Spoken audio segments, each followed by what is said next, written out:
Okay, so we're back in the basement. Sorry, it's the only place I have a whiteboard, and today we will be covering budget, timing, and visas. I think I think it's probably best if I start with timing the ride.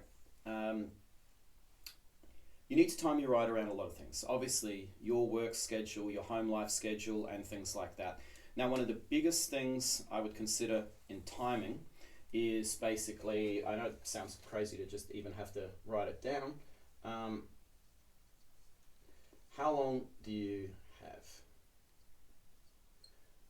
Now, the reason this is really important is because let's say you've got 3 weeks. 3 weeks is a realistic amount of time for a holiday, and you want to go to Mongolia.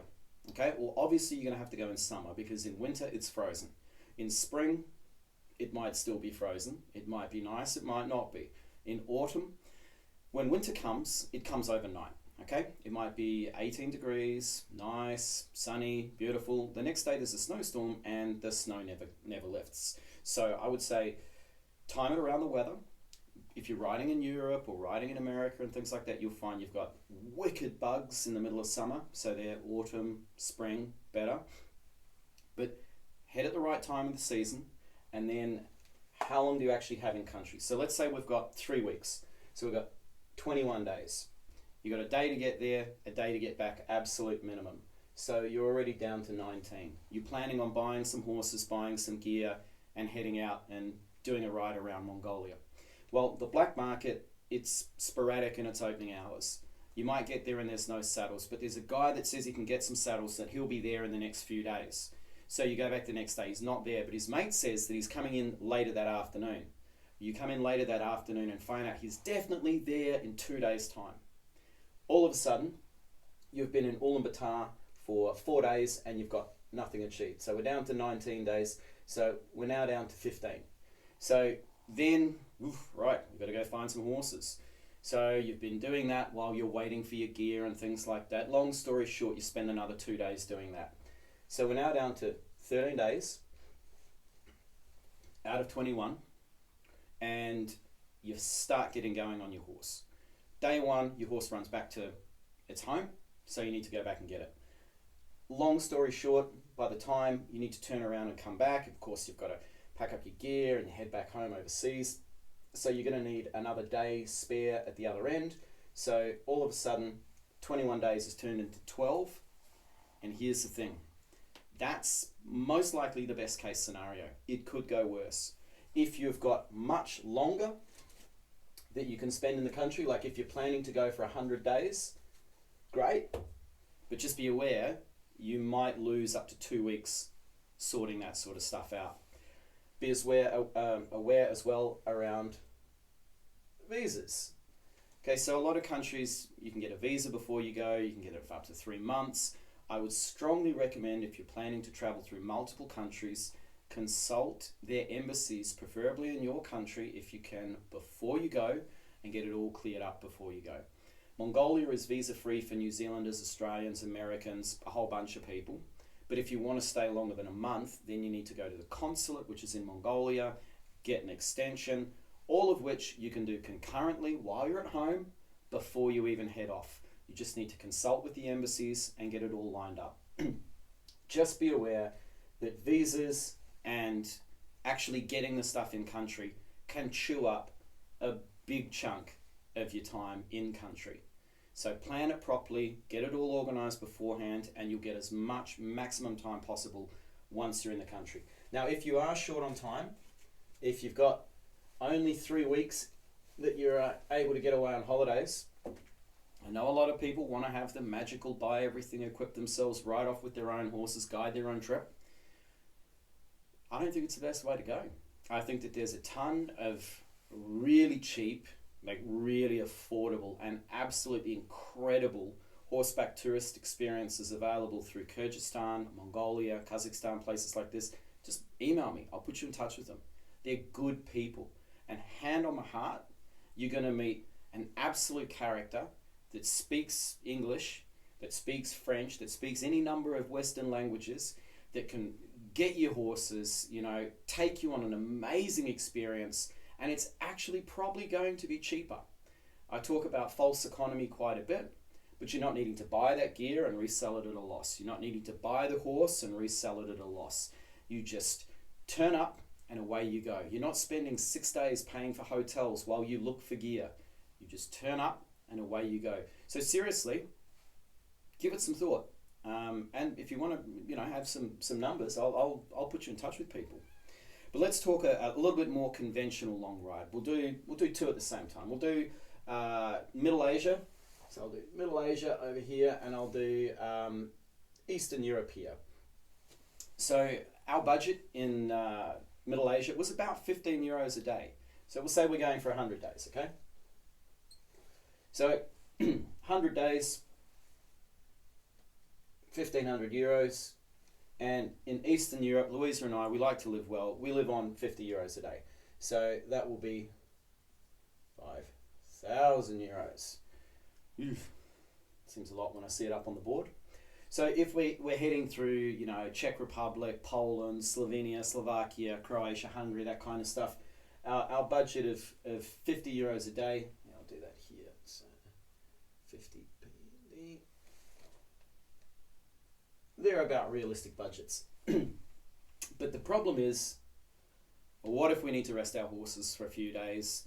We need to get a stable or something like that. Okay, so that's not applicable. You're not going to find that in Mongolia. You'll probably just drink vodka in a gur with someone, or a horse farm will take you in. There's not really going to be any expense there.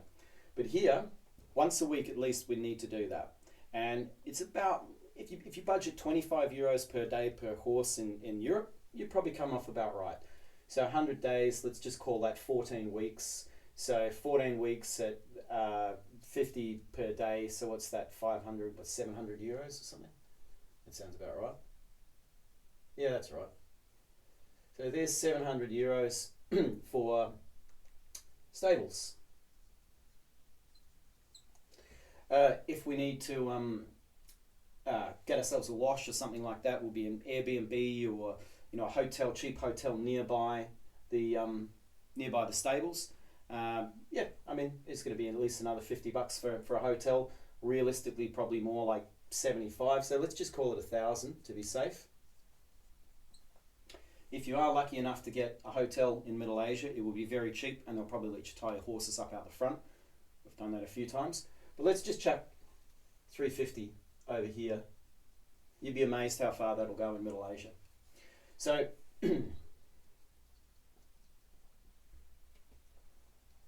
once a week, we're going to chuck the horses in a stable.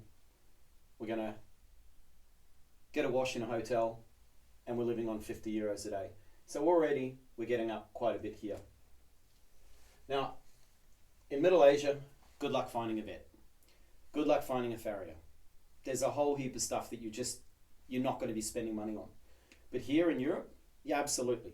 So I'm not even going to put like hoof care and stuff like that in this budget.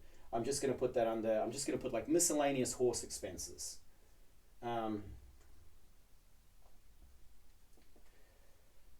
Shoes for 2 boys for 100 days. Let's call it 400 euros. It's about what it's going to cost minimum. So we've got that. We don't have that cost in Middle Asia, which is great. But then what about the vet budget? You don't know if you're going to need a vet or not. You're not going to get one in Middle Asia anyway, so it doesn't matter. I like to have 2,000 euros up my sleeve. So that may or may not be spent, so I'll put an asterisk next to it.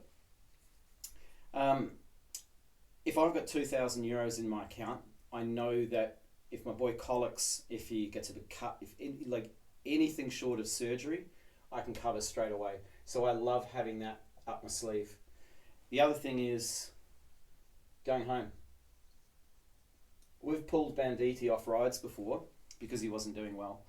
He exhibited tenderness in one of his front feet, and we could have sat and waited for quite a while, or we could have just ended it. We were only in the far side of the Czech Republic. That was 800 euros to get us home.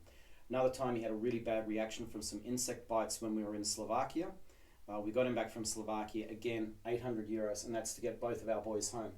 So I like to have €2,000 again that I may or may not spend up my sleeve. Now this is a very, very, very basic budget, and there's one thing that I didn't consider with enough thought when I first set off, and that's just the get out of jail free. If something bad happens, having money behind you to magically sort it, it's going to be great. In Middle Asia or something like that, if you've got €2,500, I just say euros, but euros and US dollars, they're about the same. Let's just say pounds, US dollars, euros, they're all within 30 cents of each other. So having €2,500 to get yourself out of jail free, that's going to help a lot. In Europe, yeah, same thing. If you've got that money up your sleeve, it could make a big difference for you. So you can see the budgets are hugely different. So here, if we just round this up, so we're looking at 400 or 500, and here we're looking at let's just call that 6.5, 7, so 11, 13,500 euros. But of that, let's remember, oops, another zero. Let's remember that 6.5 of that, which will take off, which takes us down to what, like 7,000. So this is what we'll spend over the course of 100 days, which is €70 a day. I mean, that's not too bad. I mean, that's cheaper than hiring a car and going on a tour around Europe. But Middle Asia, or quite a lot less. So €25 a day. Same adventure in Middle Asia, but of course, you've got money up your sleeve just in case something bad happens as well. Yeah, Middle Asia is a lot cheaper. You can budget on it being a lot cheaper, but if it goes wrong, it's a really different kind of trip. Be aware, you might need to leave the country again to get visas. So if you're in Kazakhstan, you're only allowed 28 days, but you can just cross the border into Kyrgyzstan or Uzbekistan or Russia and then hop straight back. You may need to pay someone to look after your horses while you go. So we caught the train to Bishkek and then back. That was a 3-day trip for us to renew our visas, a couple of €100. So look at all of the things. Time your ride right. Try and get your visas done beforehand if you can go. If it's something like the EU where you can just ride straight round, or America where you can just ride straight round, just always remember to factor in those something bad's happened things. Like, I mean, €2,500, this is for someone got into your camp while you were filling up water for the horses, and they've stolen your saddle, or they've stolen your sleeping bag and tent. Okay, now this is happened. I know heaps of people. Like Lou had her horse stolen. I know about probably 10 people that have had horses stolen. I know heaps of other people have had gear stolen, or like us, like we lost a pack horse and a heap of gear went away with it. I mean, it just ran off. We assume it just went home, but the fact is we'd lost a horse and gear. So having this money up your sleeve is vital. Our horses have needed to come home in a float before, and our horses have needed vet stuff before. So have an appropriate budget, and having an appropriate budget looks after both you and your horse. It's the ethical, sensible way to go about it. And this video worked much better than the last 2 times I tried to film it. So yeah, be realistic, be sensible. Don't think that you can slot in a magical self-guided trip on under a month. There's a lot of little things that could catch you out. And the simple rule is basically whatever you think it's going to cost, double it. Double it to be safe. That's my advice.